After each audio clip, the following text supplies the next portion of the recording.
Have you ever sat in a quiet room and felt your chest tighten, even though nothing bad was happening? And have you ever wondered why loneliness can feel like a danger signal, as if your body is warning you about something you cannot see? Welcome back to the channel. Today we are stepping into a story about the fear of being alone, and the strange way that fear can feel older than your current life. Some people describe it as past life memory. Some call it childhood conditioning. Some call it trauma. We do not have to fight over the label. The deeper point is the same. Fear of solitude is rarely about the room you are in. It is about the inner world you have not learned to sit with yet. The first idea is this: when you fear being alone, you are often fearing what will rise inside you when there is no distraction. The second idea is this: karma is the momentum of your repeated reactions. If you repeatedly escape solitude, solitude becomes a monster. If you practice meeting solitude with awareness, compassion, and discipline, solitude becomes a teacher and your destiny changes. Let me tell you a story about a person named Ravi. Ravi was not dramatic. He was the kind of person who looked fine most of the time. He could talk with friends, laugh at jokes, and do his daily responsibilities. But there was one thing that quietly controlled him. Silence. Not silence in a conversation. Silence at home. If Ravi came back from school or work and the house was empty, his body would react before his mind could explain. He would open the door and instantly feel a wave of discomfort, like the air had become heavier. He would drop his bag, turn on lights, turn on music, turn on videos, turn on anything that made the space feel occupied. He told himself he just liked background noise, but it was not preference. It was panic management. He noticed the pattern most at night. If he was alone in his room, the mind would start building shadows.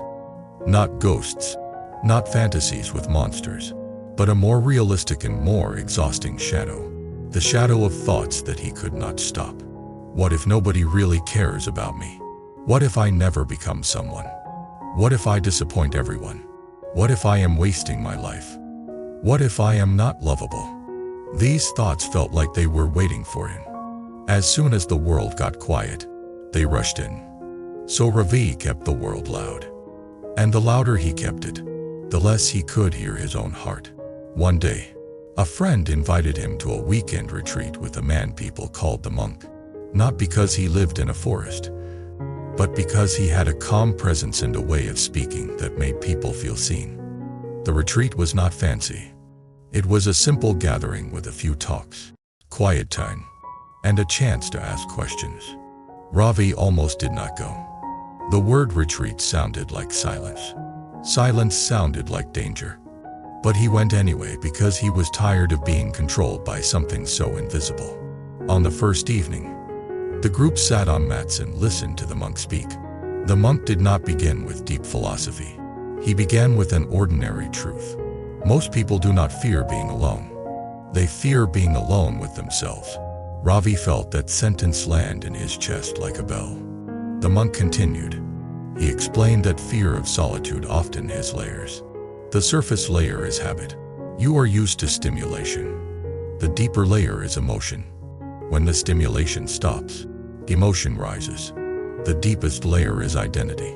When emotion rises, your mind starts telling stories about who you are, what you deserve, and what your future will be. Ravi raised his hand and asked the question he had never admitted out loud. Why does being alone feel so scary to me? The monk looked at him with a calm gaze and asked a question back. When you are alone, what are you afraid will happen? Ravi wanted to say something practical, like someone will break in, or something bad will occur, but he knew that was not the main fear. He swallowed and said the truth. I am afraid I will feel something I cannot handle. The monk nodded, like that was the most normal answer in the world. Then he asked again, what do you feel? Ravi hesitated, then said, emptiness, shame, a heavy sadness, and sometimes a kind of restlessness that makes me want to run. The monk did not judge. He said something that changed the atmosphere. Those are not enemies. Those are visitors. They come because you finally stop blocking the door. Not enemies. This is the beginning of awakening. Awakening is not forcing good feelings. Awakening is seeing clearly what is present without turning it into a war. The monk invited Ravi to try a simple practice that night.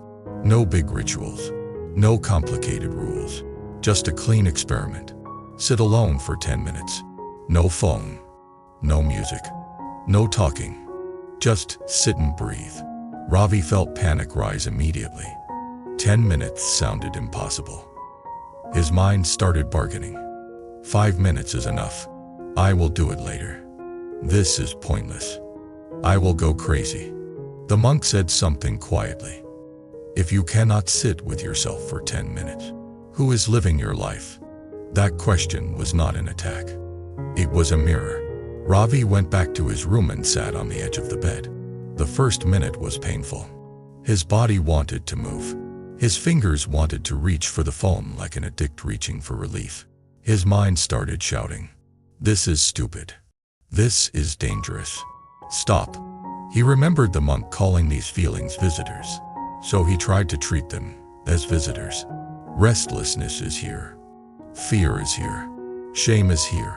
Then he returned attention to breath. It did not become peaceful immediately, but something small happened. A tiny gap appeared between the feeling and the reaction. In that gap, Ravi realized he could choose. He could choose to stay. He made it to 10 minutes. Not heroically, but he made it. Afterward, his heart was still beating fast, but he felt something new. Respect for himself. Not because he felt calm, but because he faced what he usually avoided. That is the seed of destiny. Destiny is not only external events. Destiny is the strength of mind you build through practice. The next day, the monk told a story that sounded like a past life story, but he presented it like a teaching, not like a fact you must believe. He said some people fear solitude because they carry an old imprint of abandonment. Sometimes it comes from childhood. Sometimes it comes from a painful breakup. Sometimes it comes from a season when they were isolated and helpless. And some people describe it in symbolic language, like a past life memory of being left behind. The monk said the label does not matter as much as the pattern. The pattern is this. When the nervous system remembers abandonment, it tries to prevent it by never being alone. So you cling, you chase, you keep noise around you, you keep people around you. You stay in relationships that are not healthy because at least you are not alone. That is how fear turns into karma. The fear leads to action. The actions become habits. The habits shape destiny. Ravi felt exposed because he recognized himself. He remembered times he stayed in friendships that drained him because he feared losing the group. He remembered texting people too much, not because he had something to say, but because silence felt like rejection. He remembered saying yes to plans he did not want because the idea of sitting alone on a Friday night felt like failure. The monk then offered the counter practice.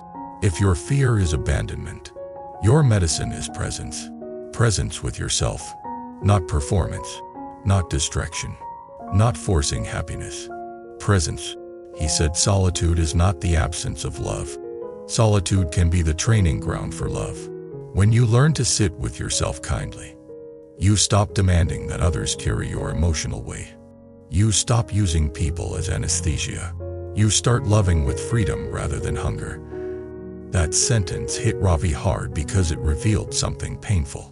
He had been treating other people like medicine, and medicine should heal, not create dependency. That afternoon, the retreat included a longer silent period, 30 minutes. Ravi felt terrified, but he tried. He sat in a hall with others, breathing. At minute 5, anxiety rose. At minute 10, sadness rose. At minute 15, a memory rose. He remembered being a small child, waking up at night and calling for a parent. And nobody came immediately. Not because they did not care, but because they were exhausted, or busy, or asleep. But the child brain did not understand that. The child brain interpreted it as danger. No one is coming. That memory was not dramatic, but it carried a bodily imprint. A tight chest. A throat that wanted to cry but felt stuck. Ravi suddenly understood something. His fear of being alone was not about now. It was about then. The monk later explained this in a simple way. The mind keeps old pain alive until you meet it with awareness. If you keep avoiding it, it keeps knocking louder. If you meet it gently, it begins to soften. This is compassion in action. Compassion is not only kindness toward others. Compassion is the willingness to sit with your own pain without adding cruelty. Now, here is where the spiritual teaching becomes very practical. Ravi asked the monk, "How do I stop being scared?" The monk said, "You do not stop fear by fighting it. You stop fear by building capacity. Capacity means you can feel discomfort and still stay steady. Capacity means you can be alone and still feel connected to life. Capacity means you can hear your thoughts without obeying every thought. And capacity is built through small daily practice." Ravi returned home after the retreat with a plan that was simple enough to be real. Every day, he would spend a little time alone without distraction. Not hours, not punishment, just a small training. At first he did 5 minutes, then 10, then 15. Some days were easy. Some days were hard. Sometimes he failed and reached for the phone quickly. But he stopped treating failure as proof he was broken. He treated it as training data. This is the karmic shift. The old Ravi said, "I am weak, so I escape." The new Ravi said, "I am learning, so I return." Return is a powerful word. In many meditation traditions, the entire practice is returning. You lose attention. You return. You get pulled by fear. You return. You get seduced by distraction. You return. Return is how destiny changes. As weeks passed, Ravi noticed subtle changes. He became less desperate in relationships. He stopped texting to soothe panic. He started choosing friends more wisely. He felt less jealous when others were busy. He felt less threatened by silence. The biggest change came one evening when plans got canceled. In the past, Ravi would have panicked and scrambled to fill the night with noise. This time, he felt the familiar discomfort rise, but he did not obey it. He made tea. He cleaned his room slowly. He sat by the window and watched the sky darken. He breathed. He felt lonely, yes, but he also felt something else. He felt adult. Adult not in age, adult in spirit. He realized loneliness is not always a sign of failure. Sometimes loneliness is simply the heart asking for genuine connection. And genuine connection starts with being connected to yourself. This is the deeper wisdom. If you cannot be with yourself, you will beg others to rescue you from yourself. That creates suffering for everyone. But if you can be with yourself, relationships become a choice, not a lifeline. Choice is freedom. Freedom is awakening. Now let me add a layer about karma and compassion that many people miss. When you fear being alone, you might cling to people in ways that hurt them. You might guilt them. You might control them. You might panic when they need space. Often you do not mean harm. You just fear abandonment. But fear does not erase consequence. So the spiritual practice is not only to soothe yourself, it is to reduce harm, to love in a cleaner way. Ravi began practicing a simple compassion sentence when fear rose. I am safe enough in this moment. I am here. I will stay with me. This sentence became his inner shelter. And here is the surprising part. As Ravi became more comfortable alone, he became more attractive to healthy people, not in a superficial way, but in an energetic way. People felt his steadiness. They felt he was not trying to consume them emotionally. They felt he could listen without desperation. This is how inner practice changes outer destiny, not magic. Cause and effect. When you act from hunger, you repel safety. When you act from wholeness, you invite respect. Ravi also learned the difference between solitude and isolation. Isolation is when you feel cut off and unsupported. Solitude is when you are alone but not abandoned, because you are present with yourself. You can be in a crowd and still be isolated. You can be alone and still feel connected. Connection is not only physical proximity. Connection is inner openness. The monk called this the difference between being alone and being lonely. Alone is a fact. Lonely is a story. Not always, but often. And stories can be retrained. Now I want to bring this back to you, because this fear touches many people quietly. If you fear being alone, you are not strange. Your nervous system may be carrying an old imprint. The path is not to shame yourself. The path is to train gently. Start small. 1 minute of silence, then 2, then 5. When the mind screams, do not argue. Name what is happening. Fear is here. Restlessness is here. Old story is here. Then return to breath. If tears come, let them come. Tears are not weakness. Tears are release. If anger comes, notice it. Anger often hides grief. If emptiness comes, stay curious. Emptiness is sometimes the space where a new self is born. This is the spiritual rebirth that does not require fantasy timelines. You are reborn each time you stay present instead of escaping. Now I will share a resonance moment that many people relate to. Some people say, I want someone to love me so I do not feel alone. But the deeper truth is, you want someone to help you feel safe inside yourself. A good relationship can support that, but it cannot replace your practice. If you do not build inner safety, you will carry fear into every relationship and demand the other person cure it. That is too much weight for love. Real love is lighter. Real love is two people practicing together, not two people using each other as escape. So if you are single, do not treat it as a punishment. Treat it as a training season. A season to build your inner home. A season to develop compassion for yourself. A season to create discipline. A season to learn what you actually enjoy when you are not performing for anyone. And if you are in a relationship, do not use the relationship to avoid solitude completely.